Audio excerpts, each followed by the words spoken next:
Welcome back to Cards and Comics, guys. Today I want to talk about a subject that has been kind of percolating in my mind since around 2020, and when the card pricing went just insane. And it's the idea that $10,000 in this hobby doesn't get you much anymore. And it's just kind of shocking to say it out loud, because that used to be a number that was, was a rarely touched price for a card. Like, it took a lot of a card. Like, it took a really impressive card to warrant a five-figure number. Now it's so common, and I think it's being driven by a lot of factors, that it's not even like, you're not even getting, let's say, the best of the best anymore. You're not getting like that super rare, super hard to find, or super good condition card. You're just buying normal cards. That's what normal cards cost now, $10,000. You're seeing $1,000 hits for cards that I would have said 10 years ago that somebody wouldn't have given $100 for. I just think that is where we are in the hobby. The pricing has gotten so out of control. And, I give you a few factors as kind of why it happened, okay? You take out COVID, right? That whole time period where things just kind of went nuts. But then you add in the repack guys who don't care about anything that's going in the product except for what they can say the comp value is, because that's how they build demand for their product, right?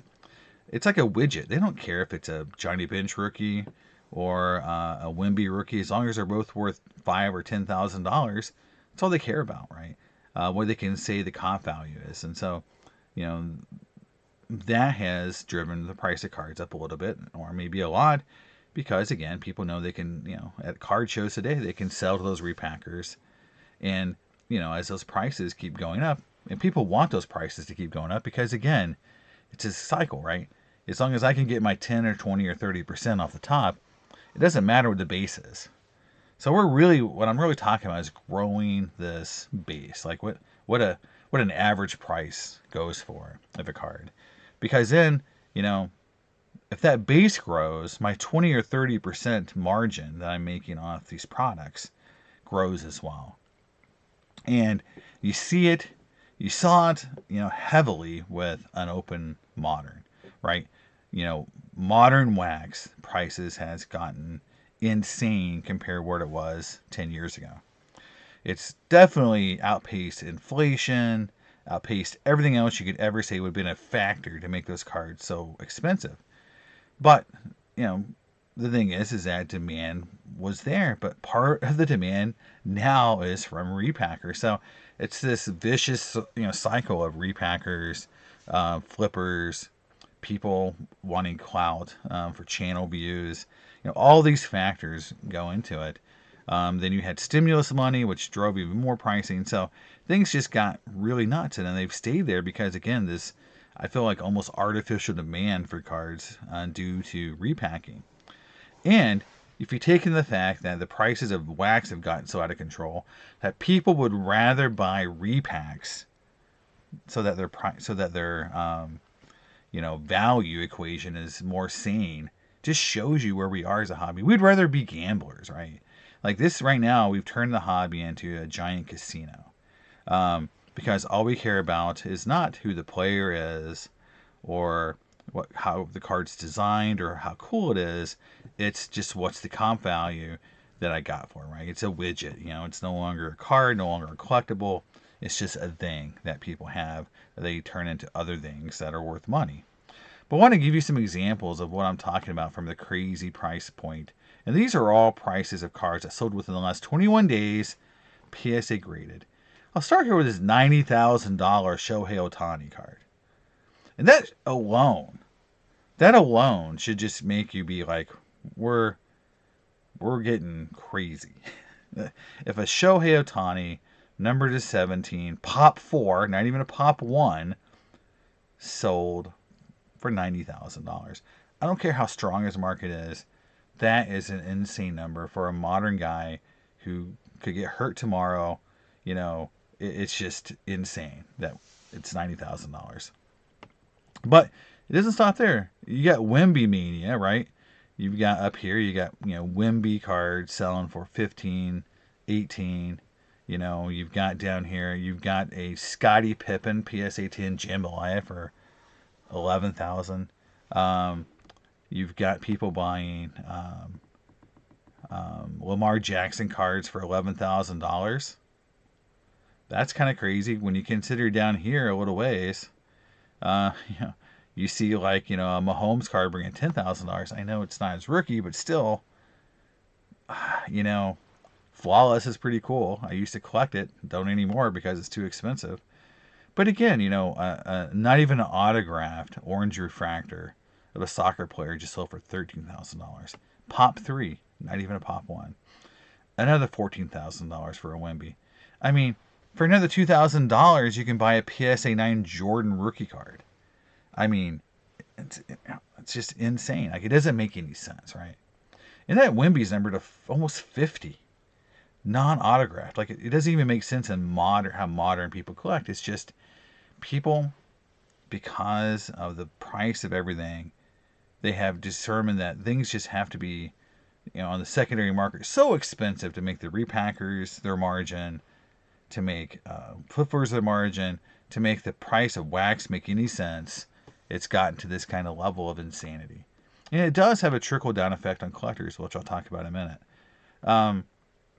But again, this Connor McDavid is numbered out of 1,000. So again, not super rare. But again, like you look down here, you've got 3 cards in a row. You got Jackson Holiday, sold for 12,000. You could have bought a autographed Bill Russell rookie card, or you could have bought for another couple $1,000s more a 33 Babe Ruth. And so the other thing that is crazy is that it doesn't matter what era or the numbering of the card or anything. It's just we're seeing cards numbered to 50 bringing more than cards numbered to 25. You're seeing Babe Ruth cards bringing less than modern rookie cards. You're seeing people pay more for a Wemby Prism card than a Michael Jordan PSA 9 rookie, or whatever you want to call the 86 Flair. But it doesn't make a lot of sense. And it's almost like the hobby has lost its mind for paying, this much money for so many of these cards, right? $12,000 for a Josh Allen rookie. I don't care. It's numbered to 10. It's a lot of money. $30,000, $24,000. Here's $30,000 for a Wemby number to 25. $30,000. You could buy a Babe Ruth card for that. Again, but again, that Ohtani for 90 is just crazy prices. A Jackson Churio brings $14,000. I mean, I could buy a 52, Jackie off center a little bit, but again, for 10,000. I mean, what's the better deal, right? It's hard to know because pricing has gotten so crazy that I can't even tell what is expensive anymore. When I go to card shows and people have cards for prices, I used to look at a card and be like, oh yeah, that looks, that looks like a normal price. That's really expensive. Now when I see a card on a table and it's just like, I don't know, a Jackson Churio or a modern rookie card, and the guy's like, I want $20,000 for it. And I'm like, what's it numbered out of? Like, oh, it's numbered out of 50. I'm like, oh, well, I guess that's what it's worth. That's how crazy our pricing's gotten. Where I think now that's realistic. That cards I'm out of 50 from modern sets of rookies should be worth $20,000. But even on the vintage cards, I thought they would go way down, not way down, but they would go down, but they really haven't. So when I mention the trickle down for collectors, and this is just what I want to bring up, is that with everything getting so expensive now and things just being kind of out of control, you have to make choices. Honestly, me personally, I've given up opening modern products. I used to open up Topps Chrome football, which doesn't exist anymore. Panini Prism football is super expensive, so I don't open that anymore for the value you get. I used to open Flawless football. Can't open that anymore. It's too expensive. I used to open Bowman Draft baseball. Can't open that anymore. It's too expensive. So I've just moved on to 90s, box breaks because, I can afford it and I don't have to worry about getting, if I get smoked out of a box of that, at least I have fun opening it. A lot of modern products aren't very fun to open, in my opinion. But the designs are lazy, QC is terrible. A lot of times the value is just terrible. So, I think that is, what the modern experience for me of opening wax is. But it even goes down to like, vintage, right? I quit collecting Chief Bender because I had to choose between either collecting Bender or more 90s cards or more Griffey cards because I can't afford to do all three. And, that's the real choice that collectors are going to have to start making because it's gotten so expensive to collect, across all categories. Because some categories used to be cheaper to collect. Opening modern wax used to be kind of a cheap, fun thing to do. And you might get a few cards that you could, grade and maybe flip and maybe make some money.